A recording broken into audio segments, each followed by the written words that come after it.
You know, it's hard to start an episode with, this is a nothing story. This is the Daily Signal controversy of the leaked messages. Look, it's all a witch hunt. Here we are talking about some of the greatest business deals ever made. The greatest companies in the world are moving into the United States, and you want to ask about whether or not Signal works. I don't know that Signal works. I think Signal could be defective, to be honest with you. And I think that's what we have to, because you use Signal and we use Signal and everybody uses Signal, but it could be a defective platform, and we're going to have to find that out. It's a nothing story, but the Democrats tried to make it a story. It's basically done. Welcome to the Doug channel. It's important that your story be put to rest, not as a cover-up, but because it truly is pure fake drama. Here's Caroline Levitt. Registered Democrat and arguably no one in the media who loves manufacturing and pushing hoaxes more than Jeffrey Goldberg. Goldberg is an anti-Trump hater. He is a registered Democrat.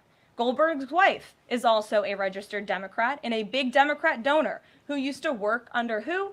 Hillary Clinton. Jeffrey Goldberg's the one who released the initial text messages and wrote the article at Atlantic Journal. He's a hardcore leftist trying to poison the water and weaken Trump, especially on the international stage, and undermine his entire administration, just so you know what his agenda is. This is the same Jeffrey Goldberg who infamously lied about weapons of mass destruction to get us into the Iraq War, which cost trillions of dollars and thousands of American soldiers.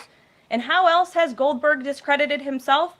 By absurdly claiming that President Trump was Vladimir Putin during the 2016 campaign, by peddling the Russia, Russia, Russia hoax that tried to hijack President Trump's first term, by inventing the suckers and losers hoax to help Joe Biden in the 2020 election, by peddling a hoax about President Trump involving Gold Star families to help Kamala Harris in the 2024 election, which our campaign at the time vigorously denied. Jeffrey Goldberg didn't care. There's more, but we don't have all day, and we can now add this Signal hoax to this very long. So you can see this guy pretty much had a full-time job of creating drama against Trump. It was almost all fake news, always has been, always will be.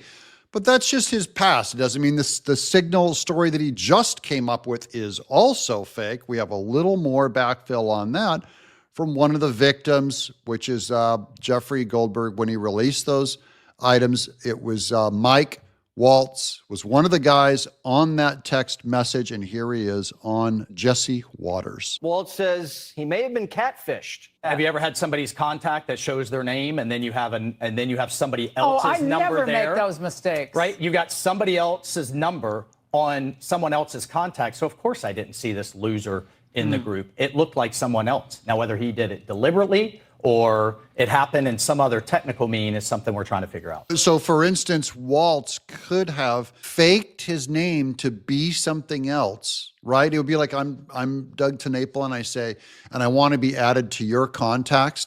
And so I put my name in to a friend as JD Vance, and it has my phone number, right? I changed my name on my own phone to be JD Vance with my phone number. And I have you put it in your contacts. And then that gets added to another bunch of contacts when they do this private Signal messaging between Hegseth, JD Vance. Now, obviously, they have to be more careful with the names and make sure the numbers associated with them are real. But when you're busy and you look at a name and you go, I'll put together the chat with Pete Hegseth and I'll put in JD Vance here, without realizing it's the Jeffrey Goldberg journalist who released the names. Okay.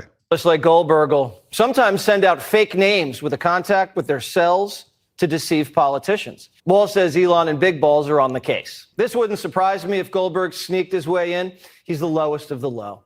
This is the guy who reported that Trump didn't want to pay for a Gold Star funeral. Remember, he said it doesn't cost $60K to bury an effing Mexican.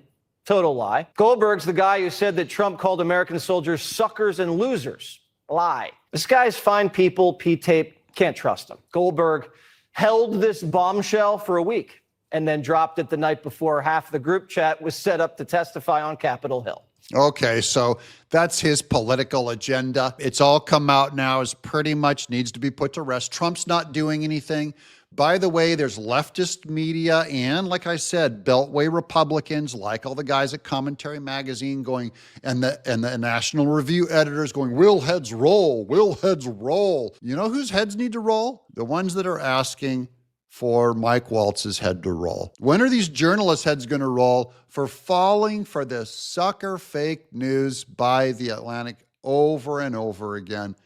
I'm Doug.